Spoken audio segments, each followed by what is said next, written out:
The Galactic Council chamber was the most impressive room in the known universe. At least that's what the older species always claimed.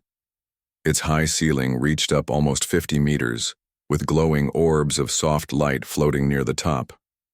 The walls curved in a perfect circle, lined with viewing platforms for hundreds of different species. At the center stood the speaking ring, where representatives took turns addressing the council. Ambassador Alan Miller stood quietly at Earth's assigned station, trying to keep his face calm. After 8 years representing humanity in this chamber, he had mastered the art of hiding his true feelings. Today, that skill was being tested more than ever before. The proposal from Earth regarding independent colonization rights in the Orion Spiral has been reviewed and found incompatible with Council guidelines, announced High Minister Vaz of the Zinthari. The tall, blue-skinned alien's voice echoed through the chamber with practiced authority. The vote stands at 42 against 0 in favor with 3 abstentions. Alan took a deep breath. This was the 7th time in 2 years that a reasonable human request had been denied without proper consideration. He glanced at his assistant, Susan Wells, who gave him a small nod. The signal they had planned for. It was time. The chair recognizes that Earth's proposal has been rejected, continued Vaz, already moving on to the next agenda item. We will now discuss the Vex Collective's application for mining rights in... Point of order, Alan interrupted, his voice firm but calm. Vaz looked annoyed at the interruption. Earth has no standing to raise points of order on matters that have been concluded.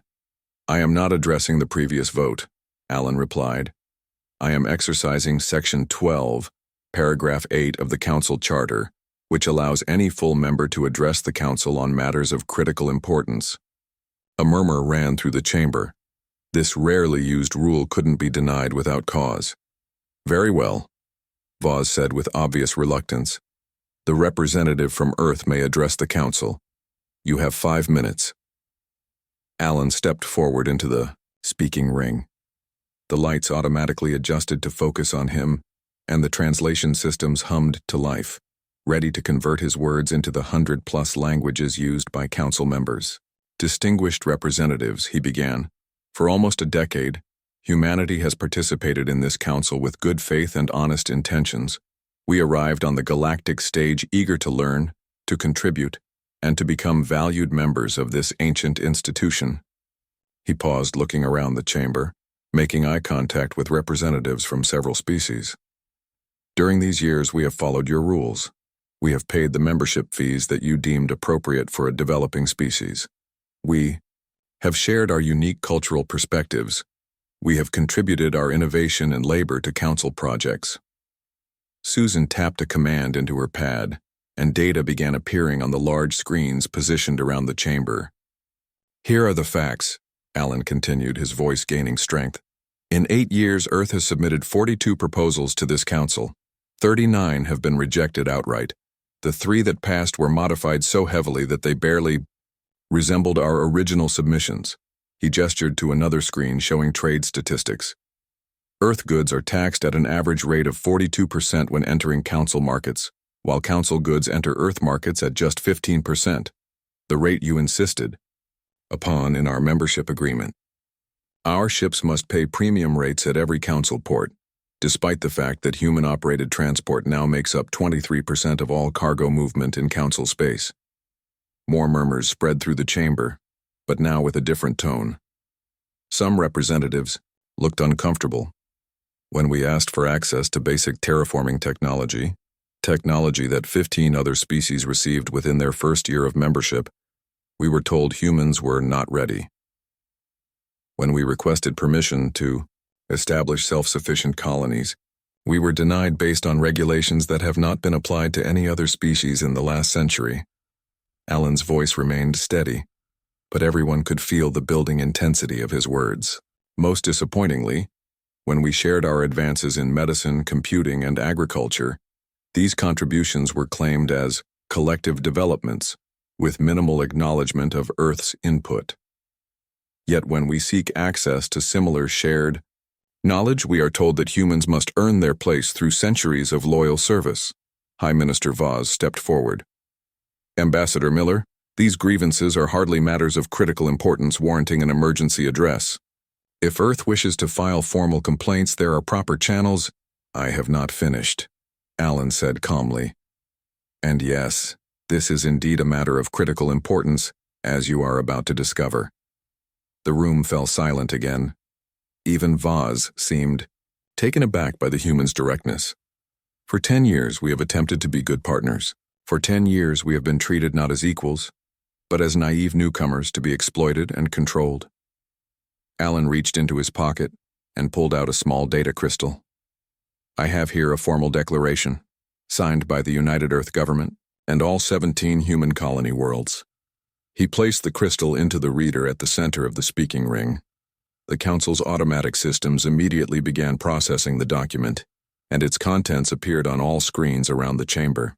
Effective immediately, Earth and all human territories hereby withdraw from the Galactic Council, its treaties, trade agreements, and defense pacts. We reclaim our full sovereignty among the stars.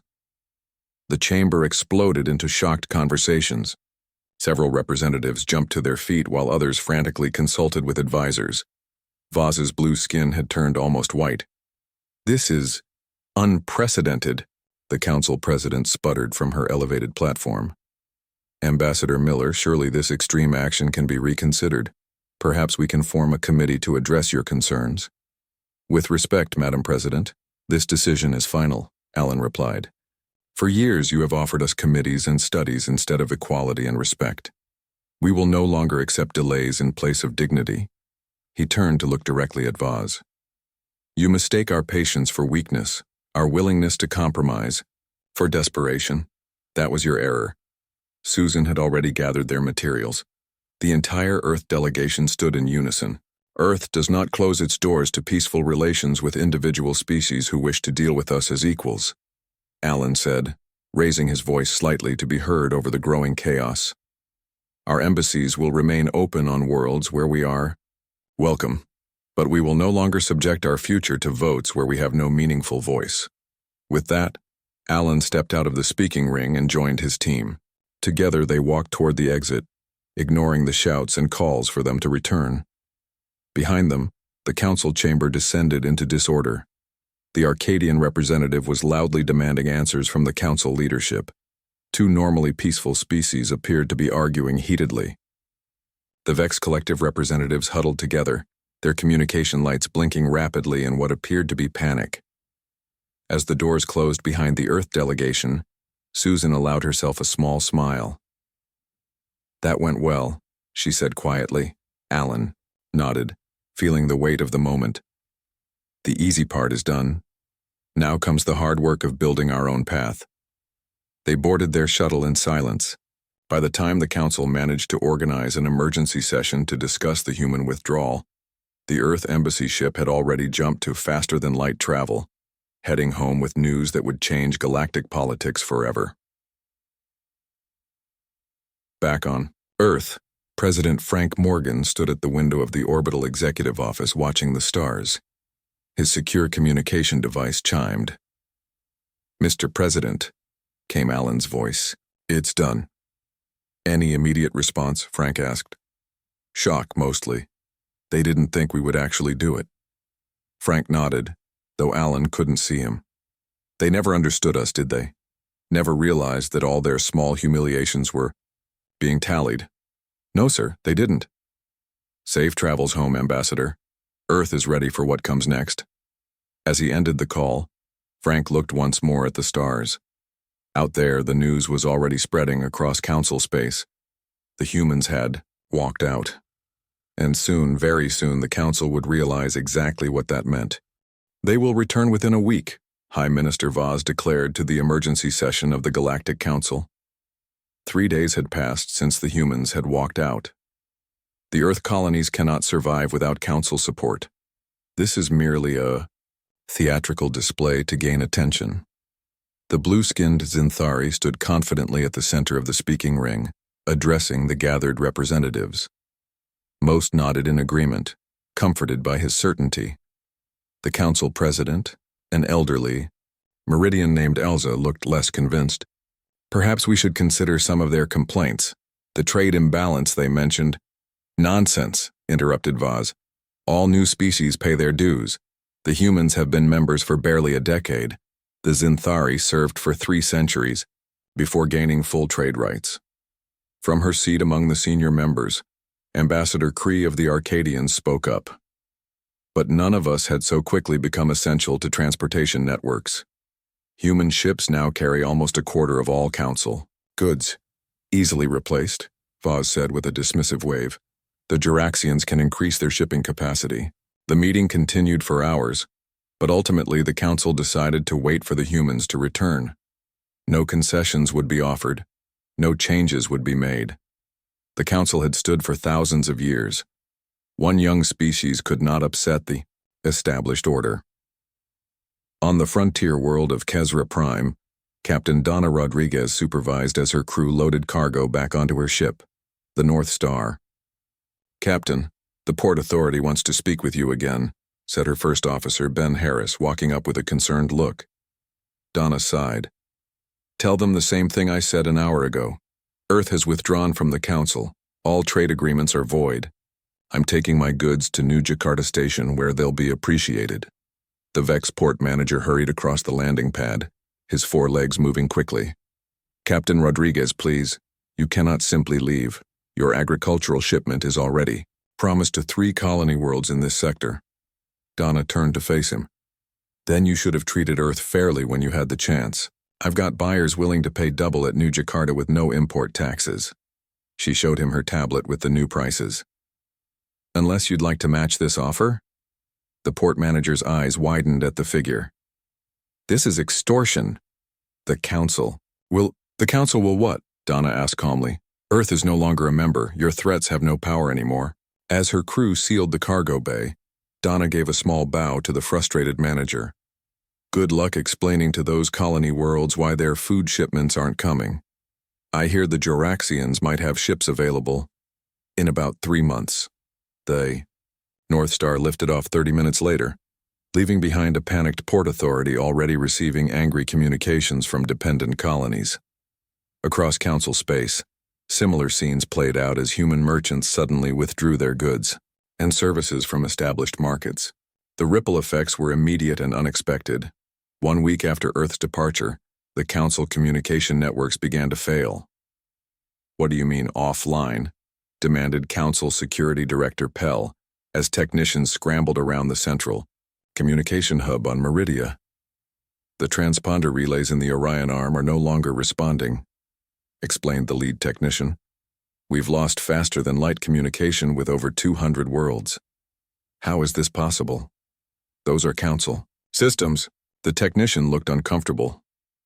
"The hardware is Council property, yes, but the maintenance and operation had been contracted to Earth-based companies for the past 4 years.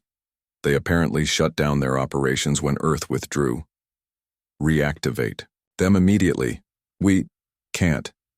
The control protocols were proprietary human technology. We never required them to share the operating systems because it seemed unnecessary. They were council members after all." Director Pell stared in disbelief.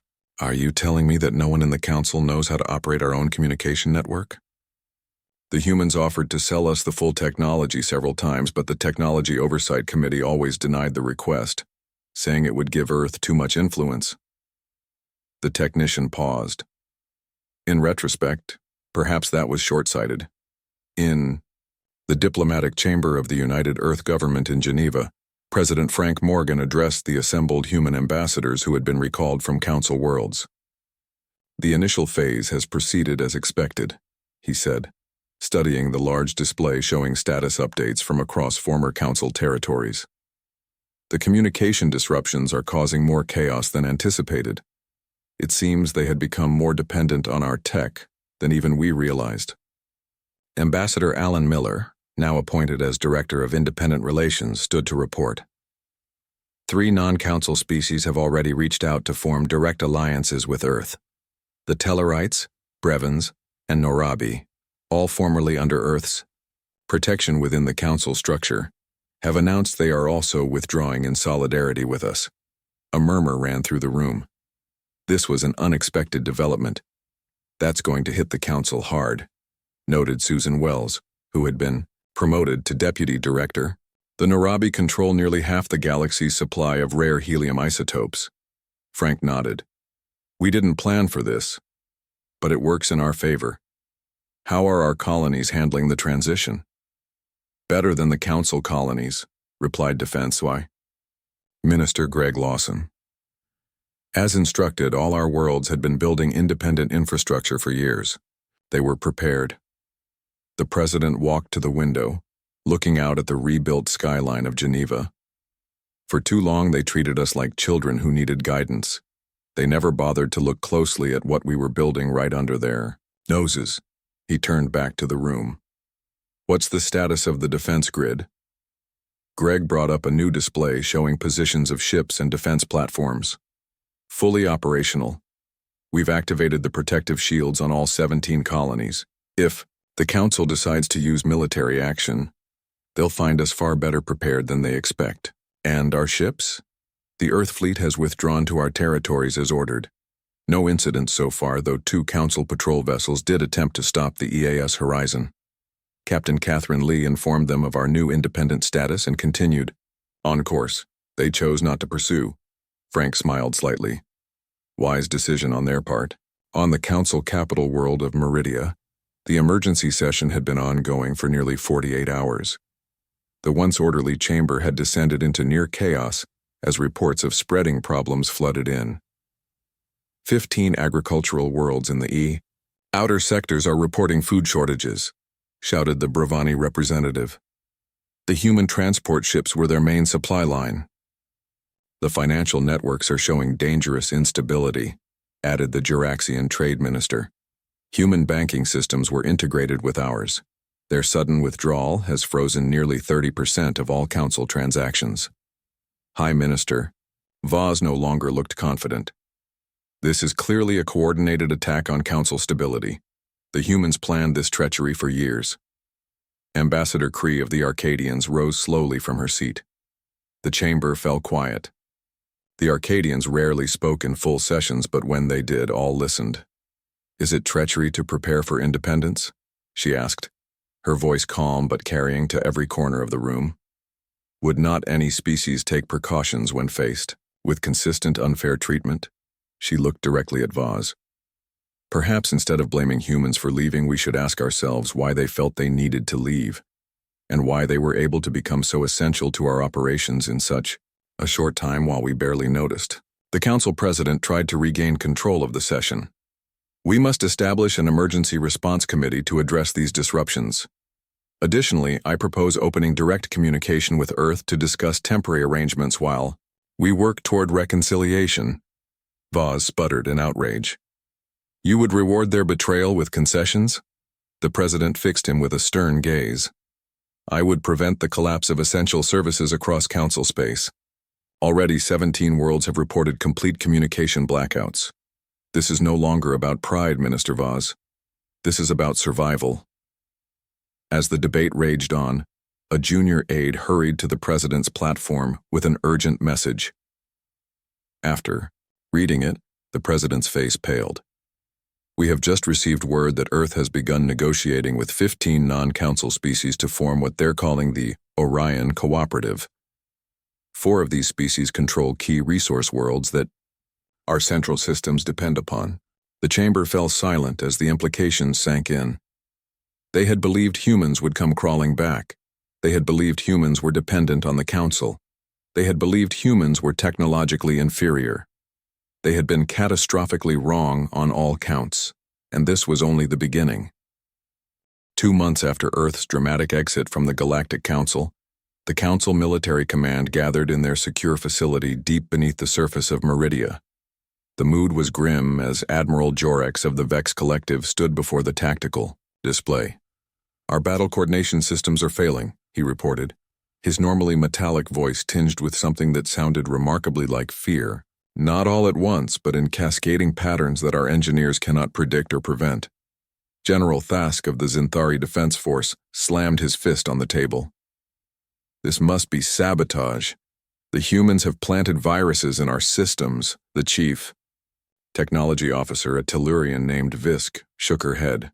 We've found no evidence of sabotage or malicious code. The systems are simply degrading. Explain, demanded the Council military director. For the past 5 years, human technicians have been providing regular maintenance and security updates to our tactical networks, Visk explained. They called them routine improvements and compatibility patches. We never questioned it because the systems always worked better afterward. She brought up detailed schematics on the display. What we didn't realize was that these improvements were becoming essential to system operation. Without the regular updates, our systems are reverting to their original state, which is no longer compatible with many of our newer technologies. A heavy silence fell over the room. Are you saying, Admiral Jorex asked slowly, that we allowed humans to make our military systems dependent on their technology without even noticing? That appears to be the case, Visk confirmed. And it's not just military systems. The same pattern is appearing in everything from medical equipment to agricultural automation. This is outrageous, General Thask exclaimed. How did our security protocols not catch this? Because it wasn't hidden, Visk said simply.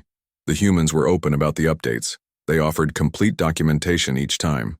We just never bothered to read it all or understand it fully.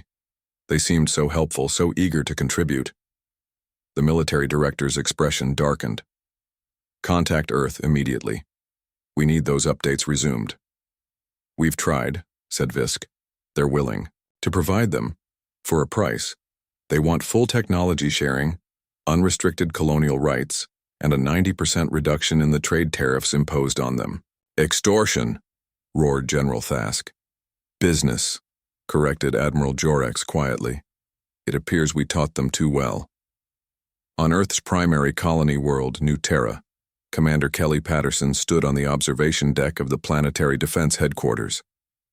Below her stretched a vast complex that, until 2 months ago, had appeared to be nothing more than a standard mining operation. Now, with the concealment shields deactivated, the true nature of the facility was revealed. A state-of-the-art military command center with defensive capabilities far beyond what the Council believed humans possessed. Status report, Kelly requested as her second-in-command, Major Ryan Cooper, joined her. All defense grids across human space are now fully operational, Ryan reported.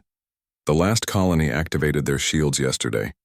The Council monitoring satellites just registered them as atmospheric weather control systems. Kelly smiled slightly. And our fleet? The official Earth Defense Force ships remain in their designated positions. The Council observers can see them exactly where they expect them to be. And the others? Ryan lowered his voice, though they were alone.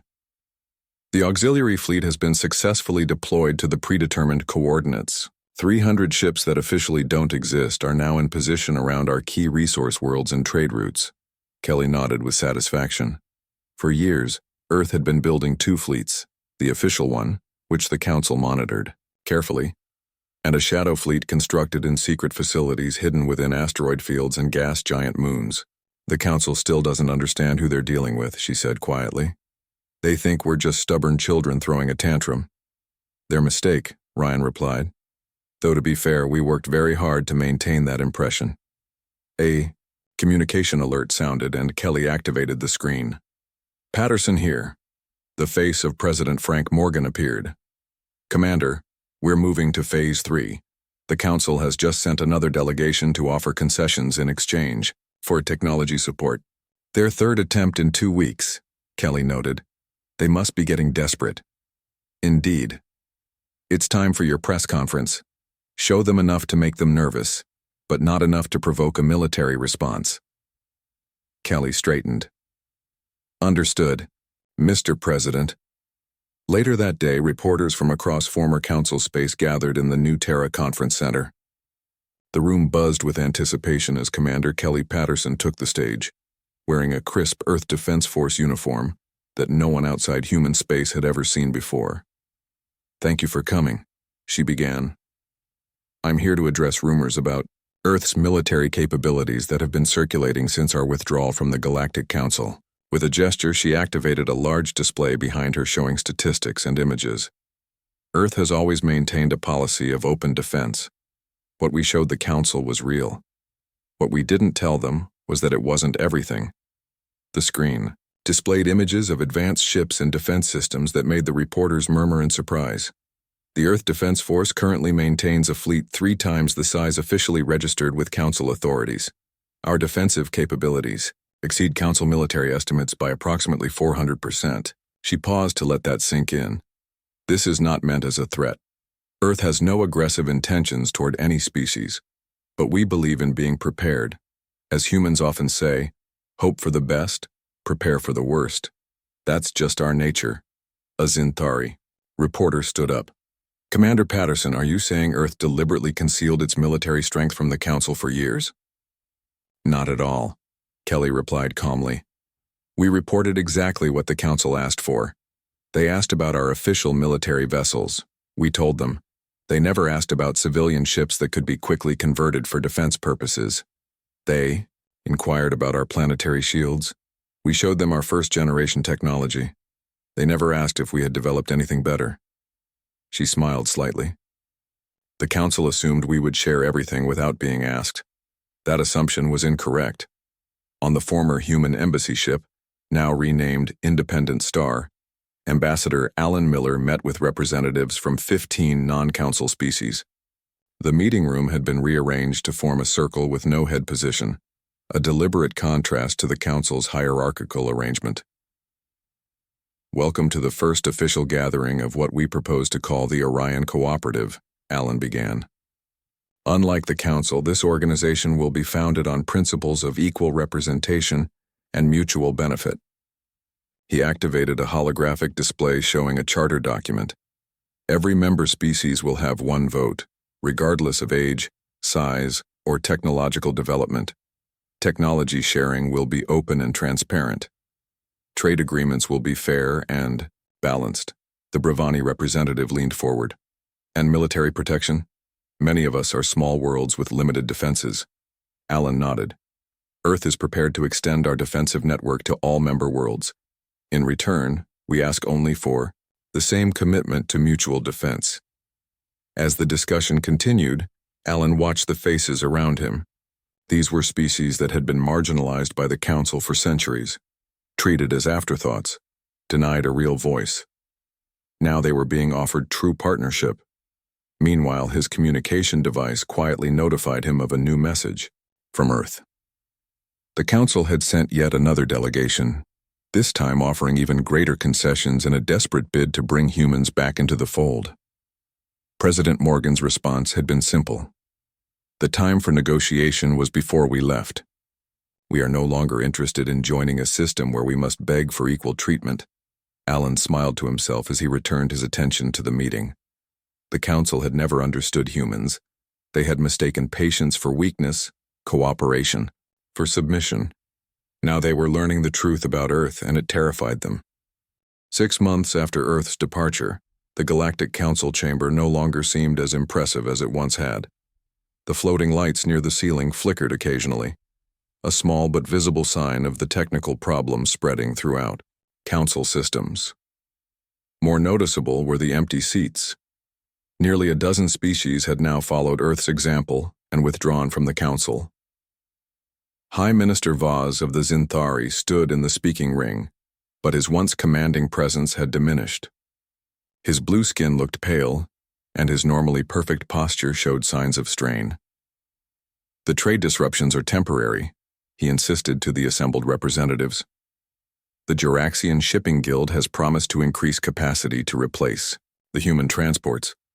From her seat among the senior members, Ambassador Kree of the Arcadians spoke up.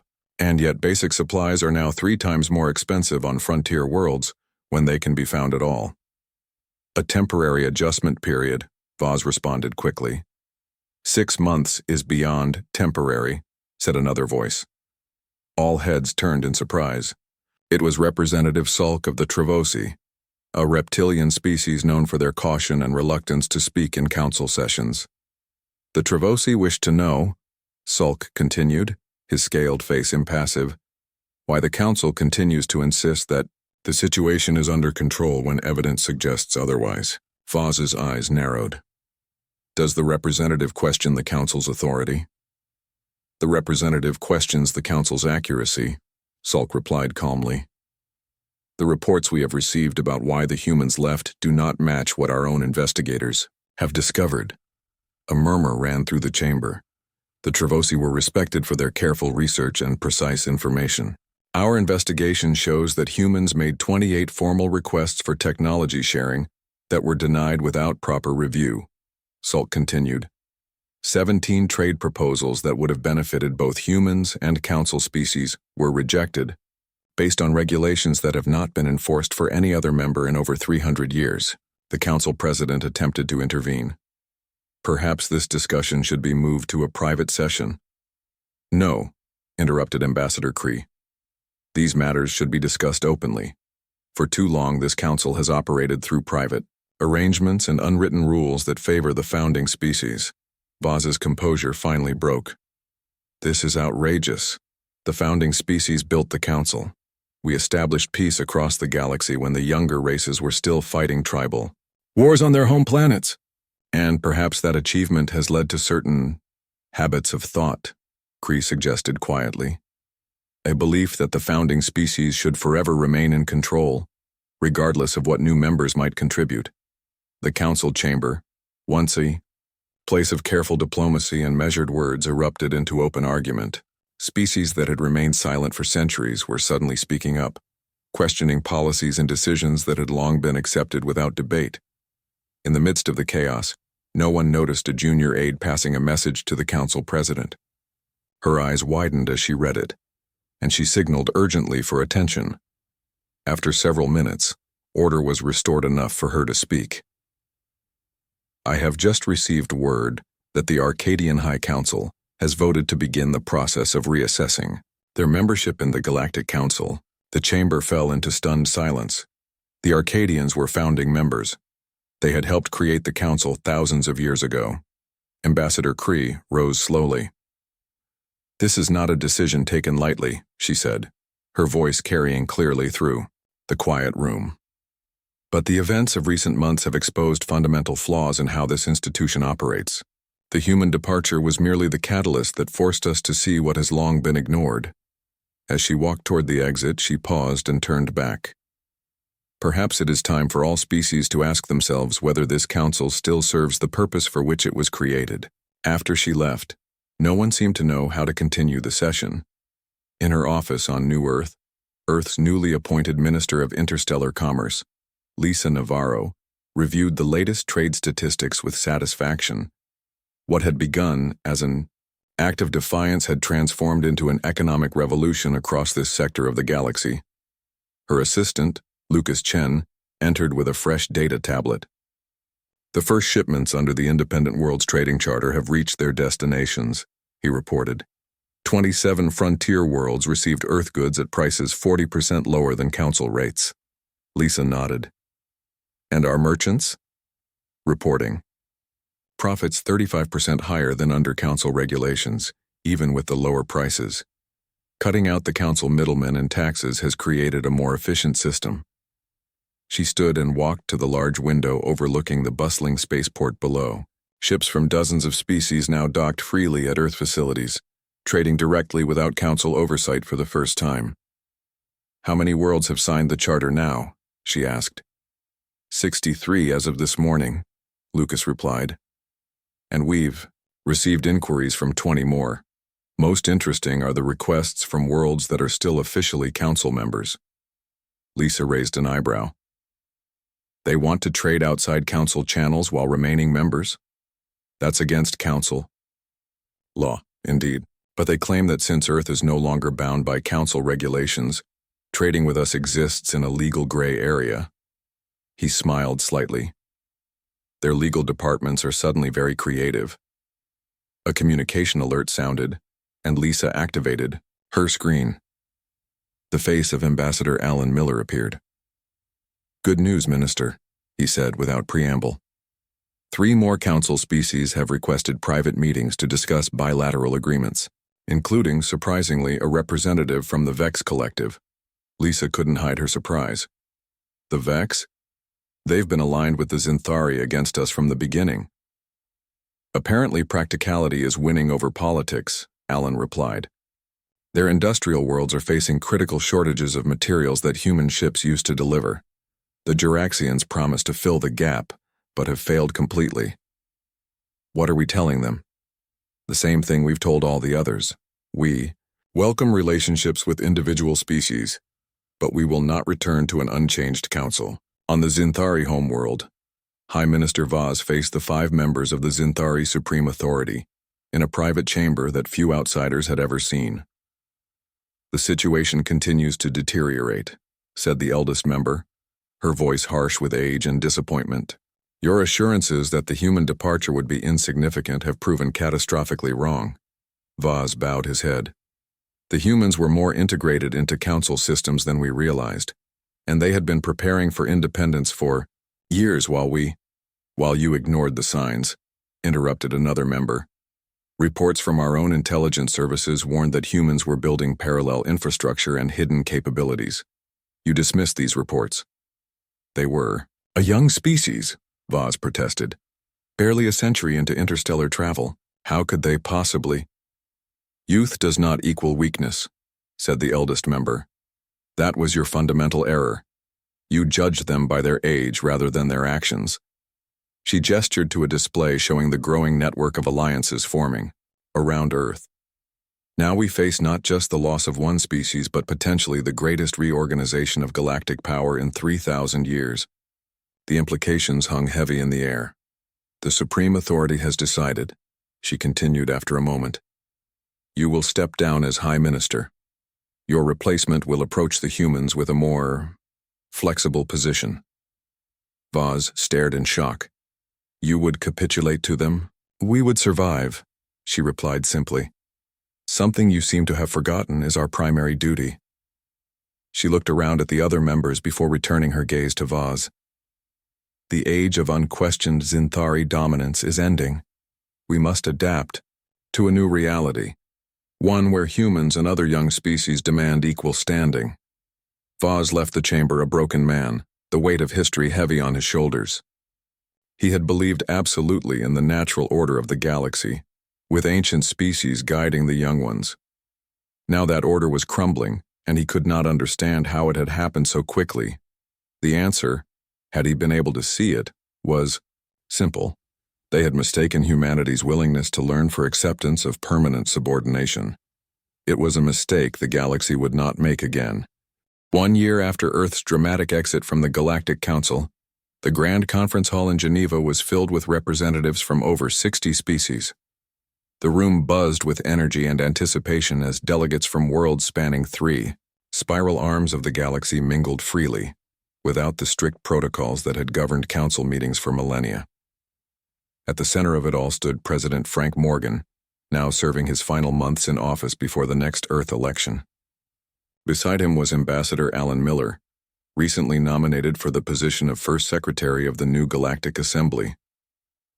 "Did you ever imagine this when you walked out of the council chamber a year ago?"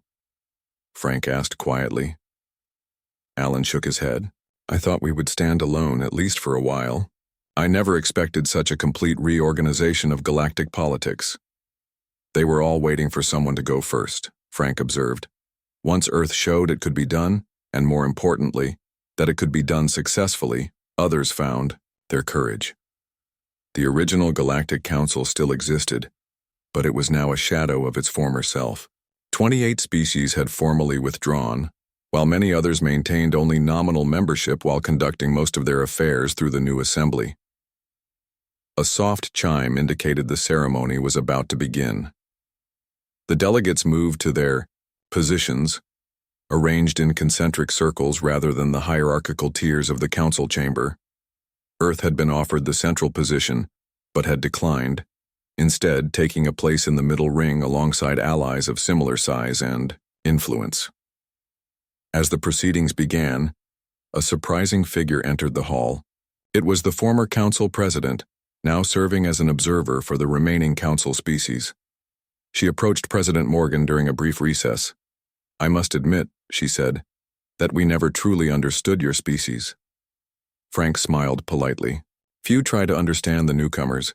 It's a natural tendency to assume that younger means less capable.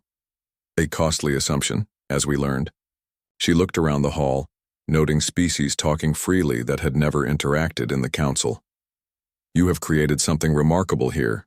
"We didn't create it alone," Frank replied. "We simply provided the opportunity. All these species were waiting for a chance to be treated as equals." The former president nodded slowly. The council believed stability came from careful control and maintaining the established order. "Your approach seems to be that stability comes from satisfaction and fair treatment." "That's the human experience," Frank said. "A society is strongest when its members feel valued." Later, as Alan Miller took the podium to formally open the first official session of the Galactic Assembly, he looked out at the gathered representatives. So many worlds, so many species, all now working together on equal terms. "1 year ago," he began, "Earth stood alone in declaring that age should not determine status, that contribution should matter more than tradition, and that true cooperation can only exist between equals."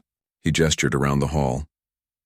"Today we stand together, not as senior and junior members, not as teachers and students, but as partners in a greater future. The stars belong to all of us." The hall erupted in approval. Even the former council president joined the applause. As the session proceeded, the first laws of the new assembly were proposed, debated, and voted on, with each species having exactly 1 vote regardless of their age, size, or technological advancement. Outside the conference hall, ships from dozens of worlds moved smoothly through Earth's orbital lanes.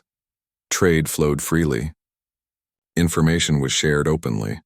The galaxy had entered a new era, and it had all begun with a simple act of dignity when Earth had walked out and the Council had panicked. The end.